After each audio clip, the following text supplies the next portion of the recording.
So before we get to our round 25 picks, let's go ahead and take a look at how we did last week. Now in terms of selections or picks, we had our second perfect round of the season, picking 8 from 8 results. Now it wasn't like the first time where we predicted margins as well, but you know, the end all be all are the picks, and I assume there were plenty others that got 8 from 8 as last week was somewhat straightforward. As for the bakery, 3 of our boys saluted, that one proving a little more difficult to get right this season as it's been super unpredictable, for me at least. No deep dive on the ladder this week as it's pretty much been the same for these last few weeks, and that's Penrith 1, Broncos 2. In terms of ability, they're in a league of their own, and then you got like the Warriors and the Storm, followed by the rest of the league. This week should be a little more difficult as I do see just a quick breeze through the actual matches. It's looking like a couple of coin tosses in there. Let's take a gaze. Speaking of coin tosses, we kick off the round with one as the North Queensland Cowboys host the Cronulla Sharks. It's 9th playing 5th. In terms of changes, starting with the home side, the Cowboys, Kyle Feldt keeps his spot on the wing with the returning Murray Taulangi making his way into the centres. Also making his way back into the side, Jeremiah Nanai. He starts in the back row, pushing Conehests to the bench. And for the Sharkies, one of their impact bench players makes his return, and that's Tom Hazelton. He'll be replacing Jesse Calhoun, who drops to reserves. My pick for this, a little tough to gauge. The Sharkies back 5 seem to be getting back to that form they were in earlier in the season, and the Cows are pretty much fighting for a spot in the 8s. I want to take the Cows. For that reason, desperate times, back at home, fresh off a bye and whatnot, I'll back their forward pack to lay that platform. I reckon a close one, so we'll take them by 1 to 12 points. In the second match of the round, we have the New Zealand Warriors hosting the Manly Seagulls. This being played at Daniel Anderson Stadium. It's also 3rd taking on 12th, and in terms of ins and outs, starting with the home side, Mitch Barnett is on the outs list, but they also welcome back some players, starting with Chance Klukster, who will be back at fullback, Tuaupiki back to reserves. Filling in for Mitch Barnett in the front row will be Bunty R4, and for the visitors, they'll be without Ben Trbojevic and Brad Parker, both out due to a concussion suffered last week. So they're in to Morgan Harper to centre and Kauma Tuilangi to start in the back row. They also welcome Jake Arthur to the bench. As for my pick in this, I do think it's pretty straightforward, although coming up against a team with nothing to lose is pretty dangerous, but I don't see the Warriors losing this one. I mean, they shouldn't, unless they let the moment get to them and come out a little overzealous like they did. What was that game when they returned home? I think it was against the Rabbitohs, where they were a little disappointing, but I see them kicking on here and further solidifying their spots in the top 4. I'm on the Waz, 13+. And to headline Friday night, we have 10th taking on 11th. The Parramatta Eels host the Sydney Roosters at CommBank Stadium. In terms of ins and outs, starting with the Eels, they've got massive outs in Andrew Davey and Mitchell Moses. Moses going for the season. So Dylan Brown will be sliding into the 7, and his clone, Dejan Assi, moves in 1 to the 6. I'm really interested to see how Dylan Brown takes control of this team, and just who will be the one to implement a kicking game, or if there will be a kicking game. Anyway, they also welcome back Micah Sevel and Regan Campbell-Gillard. With Campbell-Gillard back, Joe Ofahengawe moves to lock, and Jermaine Hopgood moves to the left edge. For the Chooks, they welcome back Angus Crichton, who takes the place of Dylan Napa on the bench. That's about it. They do have Walker at 18th man as well. Whether he gets a run remains to be seen. As for my pick, in my opinion, it's another coin toss. Even without Moses, I do think Parramatta are a chance, or a decent chance I should say, to pull off an upset, assuming they're the underdogs in this. Because I do think their forward pack can outwork the Chooks. It just all depends on whether or not Dylan Brown can take control of the match. Out of all the playmakers on the field, he's easily the best of the lots, or the most in form. And that's kind of nuts to say because he just came back from a suspension or a break or whatever, and it's like he never left. Still plenty to play for both of these teams. I'm just looking across this forward pack and how they line up. As much as I want to stick my head out for the Eels at home, I'm going to go ahead and take the Roosters here on the road to just barely scrape by. That no Mitch Moses, no control pretty much. In saying that, Scutho has stepped up in the past. It's just that lack of a kicking game. Who knows, they might not even need it playing against the Roosters. But yeah, like I said, we're going to play it safe. Take the Roosters 1 to 12. To spark up Saturday's matches, we have the last placed West Tigers taking on the 14th placed Redcliffe Dolphins. Now in terms of ins and outs, this is crazy. We'll start with the visitors. They have 5 players out from last week, and they are Connelly Lemuelu, Hamiso Tabuai Fedo, Jeremy Marshall King, Kenny Bromwich, and Ray Stone. And their changes, they have a new centre pairing in Jack Bostock and Robert Jennings. They don't have Tafare on the outs list, but he's been dropped to reserve grade. They also have Harrison Graham starting at hooker, Hermanese Esse in the front row, Ewan Aiken back to the back row, and Mark Nichols will start at lock, with JJ Collins and Josh Kerr joining the bench.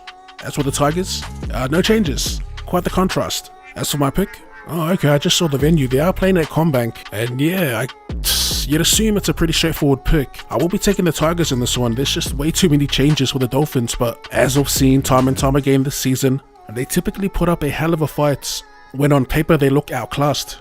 This isn't an outclassing on paper. Not saying that at all, but there's just too many changes for mine.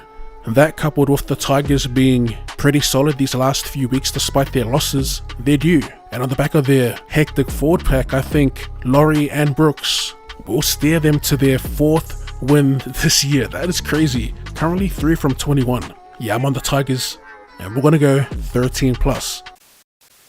And for the second game of Super Saturday, we have the 13th ranked Gold Coast Titans hosting the current league leaders, the Penrith Panthers, at Cbus Super Stadium. In terms of ins and outs, starting with the Titans, they will be without a pretty big trio in Aaron Clark, Kieran Foran, and Tanner Boyd. Filling in are a lot of youngsters in this little ins list I've got here. First of all, Keanu Kenny will be starting at fullback, Jaden Campbell being pushed to 5'8", and Tom Weaver will make his NRL debut. They also welcome back Mofotua Ika to the front row, pushing Tino Fa'aso Maliawi to lock. Cleese Haas starts on the edge, pushing Joe Stimson to the bench, and they also have Jacob Arlick making his way back to the 17. As for the Panthers, they welcome back a trio of their own in Jerome Luai, Mitch Kenny, who was rested, and Tyrone Peachy back from suspension. Dropping out of the squad, Jack Cogger and Zach Hosking. I think we can all agree it's a pretty straightforward selection. The question is more so Penrith by how much. And I mean no disrespect, I mean even if they had Tanner Boyd, Kieran Foran, AJ Brimson, in my opinion, the end results will be the same, and that is the Penrith Panthers getting the dub. I'm expecting a super simplified game plan here from Penrith. We're talking brutalizing defense, set after set, and scoring off the back of that. This game could be ugly. Like, I forget the round, but their game against the Raiders last season, where the Raiders had absolutely nothing for them. It was just an endless loop of them getting belted every set. They were stuck in that Penrith Genjutsu. Shout out to you if you get the reference. But yeah, nothing much in this game for mine. Imagine if the Titans pull off the upset. That'd be crazy. Upset of the year. But yeah, nah, I'm on Penrith, 13+. The final match for Saturday, we have the St. George Illawarra Dragons hosting the Melbourne Storm at Wynn Stadium, 16th, playing 4th. In terms of ins and outs, starting with the Dragons, they welcome back Zach Lomax and Frankie Molo. Molo gets the start in the front row, pushing his brother to lock, in turn forcing Ben Murdoch Masila to the bench and Toby Couchman to 18th man. As for my pick, I want to say straightforward, but I don't think it'll be that simple or that easy. The Bloody Dragons have been the victims of some pretty terrible officiating these past few weeks. Now, they aren't alone, and I'm not going to hang their losses solely on poor officiating because their discipline has been the ultimate letdown. But despite all that, they've been actually playing some pretty decent footy. With the Lomax and Molo back, I'm expecting them to at least rattle the cage and not pull off the upset, but they'll make things interesting. I'm going to take the Storm here in a close one, 1-12. Kicking off Sunday's festivities, we have the Newcastle Knights hosting the South Sydney Rabbitohs. A lot to play for in this. It's 7th versus 8th. Now, in terms of ins and outs, it's a single change for both. For the Knights, they welcome back Bradman Best, so Inari Tuala drops out. And for the Bunnies, Michael Chi Cam is named on the bench for Lovitz. Keep in mind, the Bunnies do have Jaime Sele and Devita Totola named in reserves. Whether they make their return or not remains to be seen. And as for my pick, I'm still on that Knights train, currently on a 6-game win streak. Now, granted, 2 of those wins are against the Dogs, who have been pretty terrible. I'm not trying to take anything away from the streak. It's impressive. And like I said, I want to keep backing them in, staying on form. The Bunnies, man, they've been a bit of a rough watch this past month. Currently 2 from their last 5. The way they've been playing footy, I don't really know how to explain it. It's like they're coasting when they're not really in a position to coast. It appears that way, but it is clear as day that they are really missing their main middlemen in the Junior Totola, even Tom Burgess. I think Jai Arrow is carrying an injury, but he's still playing. Shaq Mitchell looked alright last week, so that's another plus, but yeah. They're such a tough team to tip against because they have all the talent in the world, all the ability to pour points on teams in a bloody matter of minutes. That could very well happen this week. But like I said, I'm going to ride the momentum of the Knights here, and I'm actually going to back them in to get a pretty big win. A statement game, if you will. Give me the Knights, give me 13 plus. And to put a cap on the round, we end it with a little bit of a bludger. Let's be honest here, the Canberra Raiders host the Canterbury Bankstown Bulldogs. This is 6th playing 15th. Man, it's crazy. It's crazy to see them in 6th. All those wars they were in, grinding out wins. It's pretty typical, to be honest. It seems as though their playstyle of wearing on teams has ironically worn themselves out in the long run as a unit. Last week was a bit of a tipping point. Ins and outs, there's not much, which is great to see. We've got Croker making his way back to the side, Strange dropped to reserves, and Preston, he's suspended yet again for another hip drop. Filling in for him is Corey Waddell. They also welcome back Ryan Sutton, who will be moved to lock, pushing Luke Thompson to the bench, and joining him on the bench is Raymond Faitala-Mariner. I don't really have much to say about this match. When it comes to my pick, I'm just going to back a massive bounce back from the home side. I mean, Ricky Stewart said it all last week. You know, despite how bad both teams were last week, I do think the game would be a pretty entertaining one. Whenever we take the Raiders, we typically go 1 to 12, but I want to take them 13 plus. And that about wraps up my tips for round 25, boys. As per usual, on the screen right now will be a list of OddSquad Bakery, aka try scorers, and if you got any suggestions or if you got any tips of your own, let me know in the comment section down below. For now though, we're going to wrap it up there. If you enjoyed that, be sure to run straight that like button, and for more rugby league related content, or more content in general, go ahead and drop your boy a cheeky sub. Thanks for tuning in, and I'll see you later.